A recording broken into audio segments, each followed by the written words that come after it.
En la memoria de todos nosotros, en la memoria de los chilenos, está el trágico accidente ocurrido hace muchos años aquí cerca de Santiago, en la cordillera de los Andes, frente a la ciudad de San Fernando, cuando cayó un avión que transportaba desde Montevideo a Santiago a rugbyistas uruguayos. Ustedes conocen esa historia de supervivencia de estos muchachos deportistas. A lo mejor la historia que vamos a contar hoy es quizás más terrible que aquella, porque se trata de un vuelo que cayó en la selva colombiana y donde los sobrevivientes de ese vuelo fueron una mujer y dos niños. La abuelita de esos niños, la señora Celia, que nos acompaña esta noche. Buenas noches, doña Celia. Han venido también al estudio este chicoco encantador que es Leonardo. Hola, Leonardo, ¿cómo te va? Un besito. Papi, vea. Carolina. Papi. Ellos se fueron protagonistas de este accidente. Hola, Carola. Un besito. La Carola está mirando fascinada la tele. Y el padre de los niños, don Ismael Aldana. Buenas noches. Don Ismael no viajaba con ellos, pero nos va a contar parte de esta historia. Señora Celia, por favor, acompáñenos para iniciar esta conversación. Con permiso. Con permiso, don Ismael. Claro. Asiento, por favor, señora Celia. Allá. Pase por acá. Acá. Aquí. Gracias. Muy gentil. Muy amable. Señora Celia, cuénteme, ¿cómo está? La veo recuperada físicamente del terrible accidente, pero ¿se ha recuperado también psicológica, anímicamente? Un poco. ¿Está? Un poco, no totalmente. ¿Cómo se ha sentido en este tiempo? Pues todavía me siento afectada bastante con el accidente porque he quedado con esta mano mal y la columna y una pierna, la pierna derecha. ¿Y hay mucho dolor todavía por todo lo que ocurrió? Mucho dolor. Murió su hija en ese accidente. Mi hija en ese accidente. Señora Celia, cuénteme, ¿qué pasó? ¿Por qué se cayó el avión? ¿Qué ocurrió en ese vuelo? Pues el avión se quedó sin gasolina en el aire. Sin gasolina. Sin gasolina. Era un vuelo que iba a través de territorio colombiano y que sobrevolaba la selva colombiana. Sí, de Carpurganá a Quibdó. Se queda sin gasolina el avión. ¿Y qué ocurre en ese momento? ¿Se entra a un instante de emergencia? De emergencia, sí. ¿Ustedes se dieron cuenta, ustedes que iban al interior del avión, que el aparato había quedado sin combustible? Sí, nos dimos cuenta, porque el avión iba muy elevado. ¿Muy alto? Muy alto. Sí. Mi hija y los niños se marearon.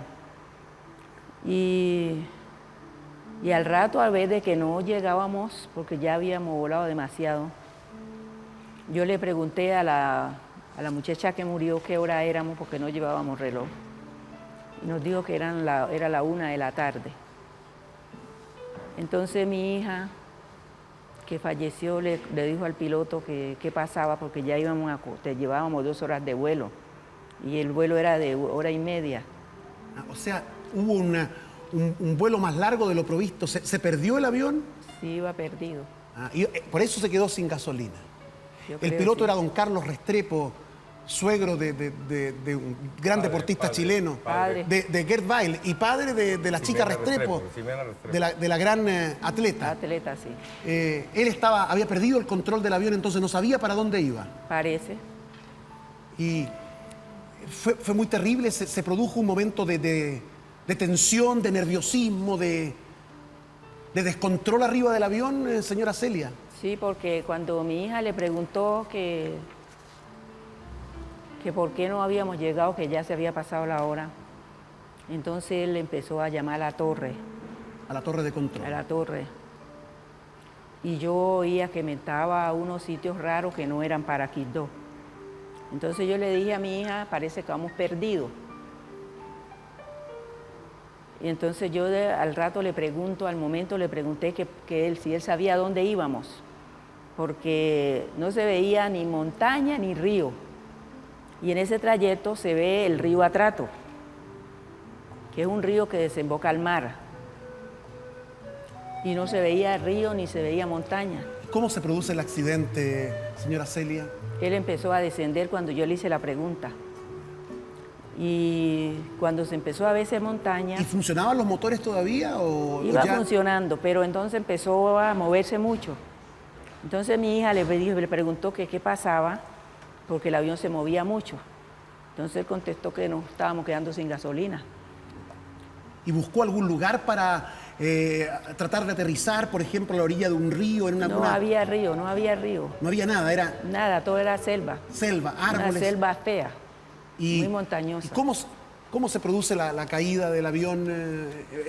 Paulatinamente va aterrizando, ustedes se estrellan contra la copa de los árboles, ¿cómo es? Él le informó a la torre que iba a aterrizar y yo le contesté, nos va a matar porque ya yo había visto la montaña. Y empezó a descender el avión, pero ya sin control. Sí, ya iba de... Sin control alguno, así. ¿Y contra qué se estrelló el avión, señora Celia? Él iba tropezando con los árboles y yo cerré los ojos, me agaché sobre las piernas y empecé a gritar a la Virgen, pidiendo a la Virgen que nos librara.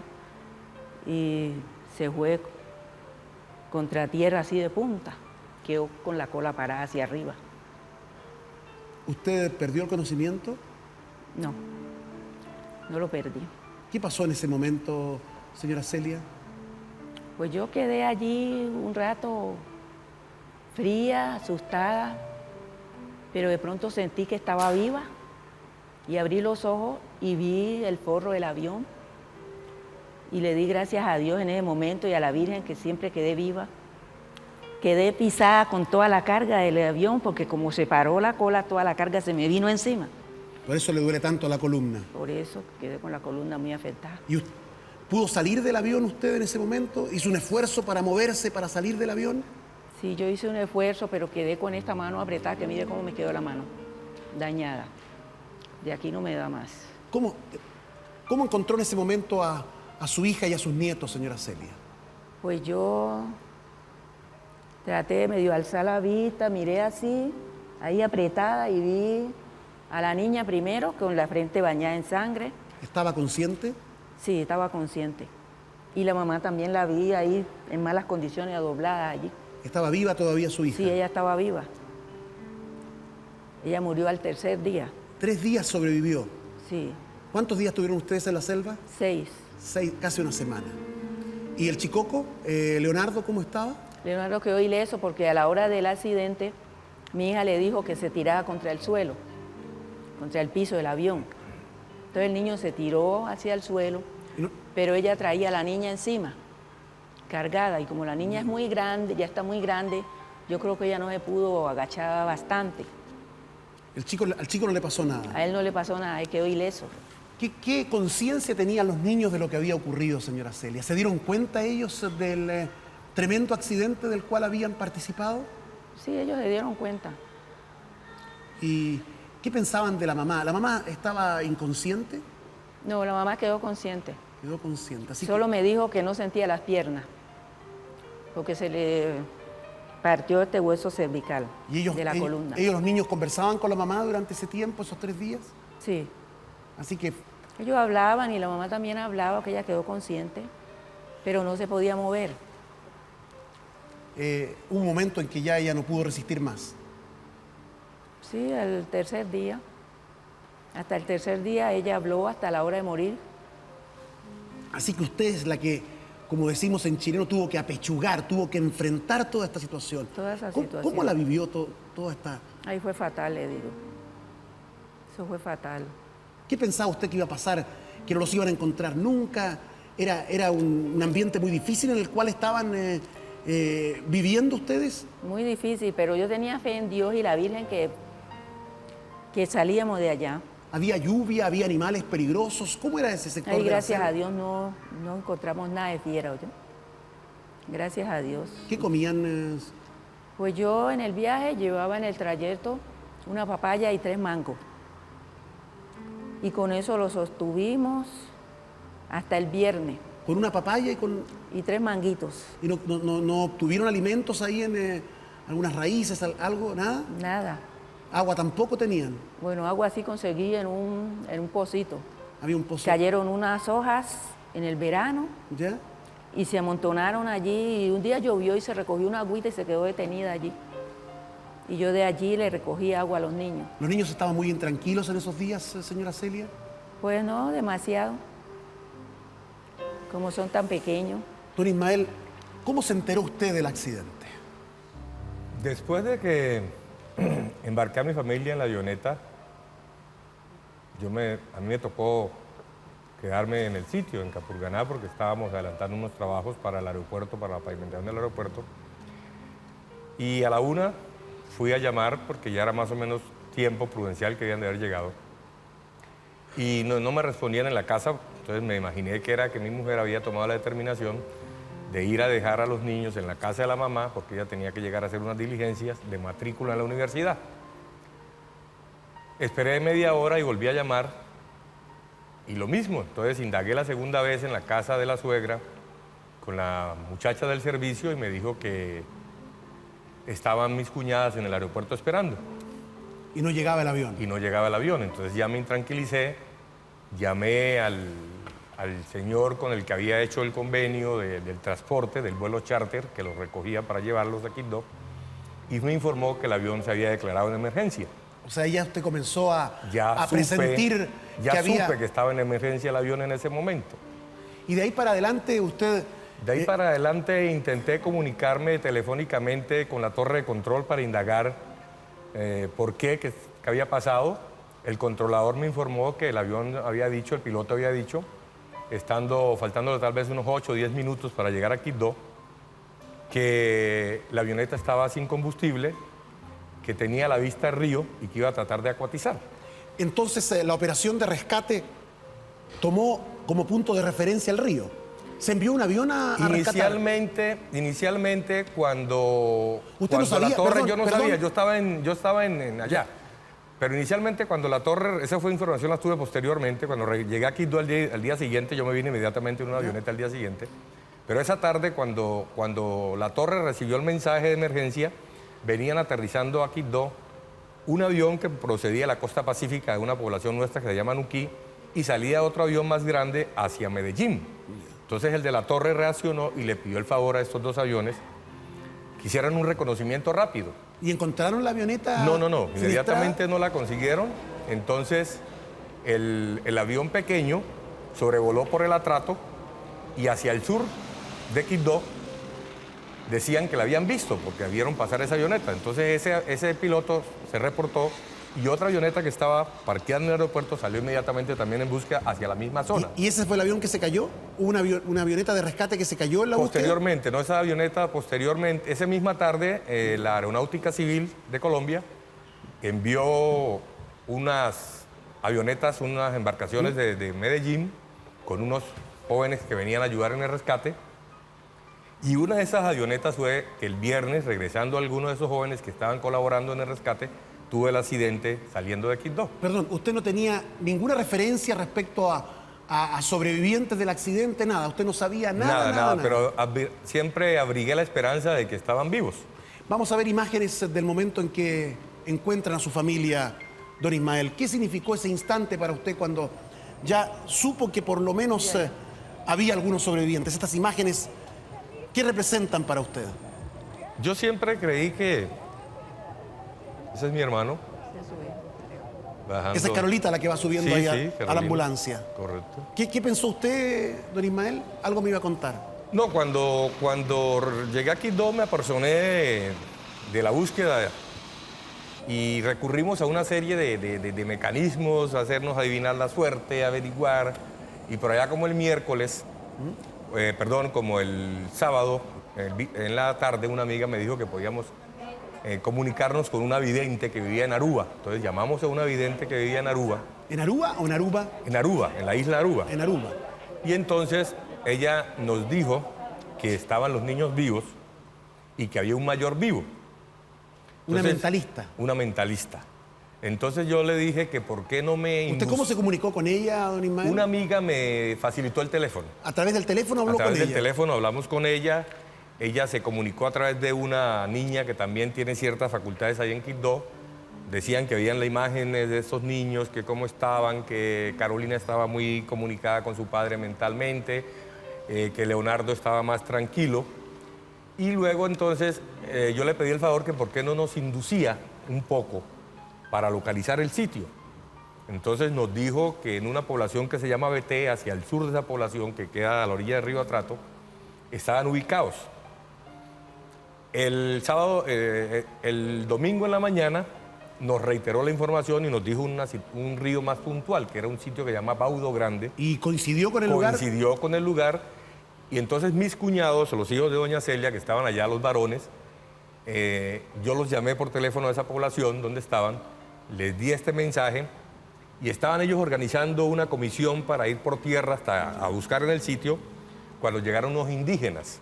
Hubo también gente del indígenas, lugar, aborígenes, que ayudaron sí, a... unos indígenas que habían escuchado los gritos de auxilio de doña Celia y de mi mujer, y entonces habían salido de la montaña aterrorizados porque se asustaron, eran unos niños, unos indígenas menores, el padre no estaba en ese momento, y cuando salieron a la población, coincidió la información que yo le había dado telefónicamente a esta mentalista con la información que traían los indios. ¿Cómo se produce, qué sensación tiene usted, don Ismael, esta cosa de alegría por un lado y de pena por otro, su mujer muerta y sus hijos y su suegra Inicialmente,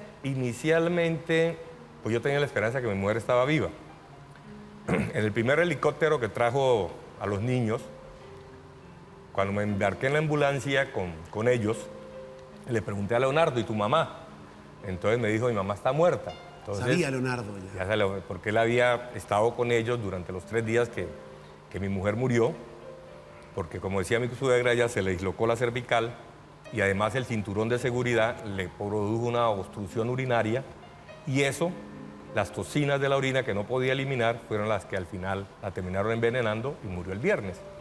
Entonces esa sensación es una sensación difícil de explicar, porque por un lado alegría que estaban mis hijos vivos y por otro lado un profundo dolor porque pues había perdido a un ser querido, a mi mujer con la que había compartido más de 9 años de vida y que habíamos tenido durante ese tiempo unas magníficas relaciones como marido y mujer. Entonces es una sensación difícil de explicar, por un lado alegría, por el otro lado una profunda tristeza. Y me contuve mucho, de todas maneras, tratando de no mostrarle a los niños preocupación por la situación. Señora Celia, le quiero preguntar a usted, ¿cómo fue el momento del rescate? ¿Cómo los encontraron? ¿Habían perdido un poco las esperanzas ya ustedes en un 6º día? Pues yo tenía esperanza en Dios que nos encontraban porque el domingo, dijo Leonardo, nosotros rezábamos mucho con el niño. Porque a pesar de ser tan pequeño, él es muy católico.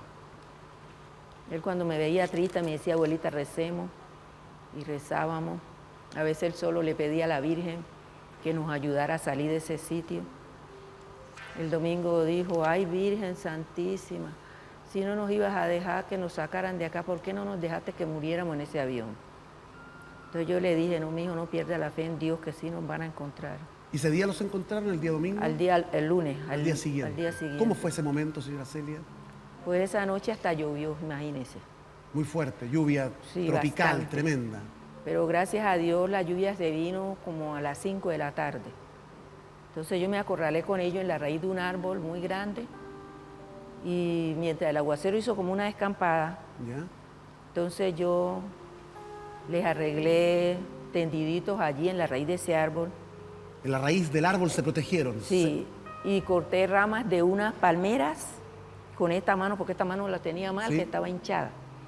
Tronché unas ramas y las coloqué así hacia el árbol y nos metimos allí debajo y no se mojaron los niños. ¿Y al día Gracias siguiente? a Dios. Al día siguiente en la mañana amanecimos allí sentaditos y como a las 8 de la mañana oímos unas voces como atrás por donde estaba el avión. Y ahí comenzaron a gritar Entonces ustedes. yo empecé a gritar. Entonces me contestaron los que venían de allá de monte, ya vamos por ustedes, estén allí, no se muevan. ¿Cómo está usted ahora? ¿Cómo están los niños, señora Celia? Pues los niños, ellos sienten mucho la falta de su mamá. Pero hay que seguir luchando, don Ismael. Sí, Ah. yo quiero acotar una cosita. El valor que tuvo mi suegra, porque mi esposa quedó sujetada con el cinturón. Mi hijo Leonardo le soltó el cinturón. Mi suegra tuvo que romper un vidrio de la avioneta para poderla sacar porque ella no se podía mover por sí misma. Entonces ella rompió el vidrio, le amarró un pedazo de la tela que cubre el avión internamente, de luz le arrancó un pedazo. Cuente usted la... Así que usted trabajó hasta el final para tratar de salvar a su Sí, hijo. porque yo quedé con esta mano apretada y la pierna derecha. Entonces yo luché para sacar esta mano y no podía. Me sentí rendida y me doblé allí sobre la pierna porque la carga que tenía encima no me dejaba enderezar. Entonces me sentí de acorralada y dije yo, ay, los de rescate que me saquen. Pero de pronto me vino un impulso y volví a seguir luchando y saqué la mano, pero me salió este dedo fracturado. Entonces con esta mano comencé a tirar maletas afuera. Empecé a tirar las maletas afuera porque la ventana por donde yo venía se abrió. Y sacó a su hija también. Tiré las maletas y allí me enderecé y empecé a luchar para sacar la pierna. Saqué la pierna bañada en sangre.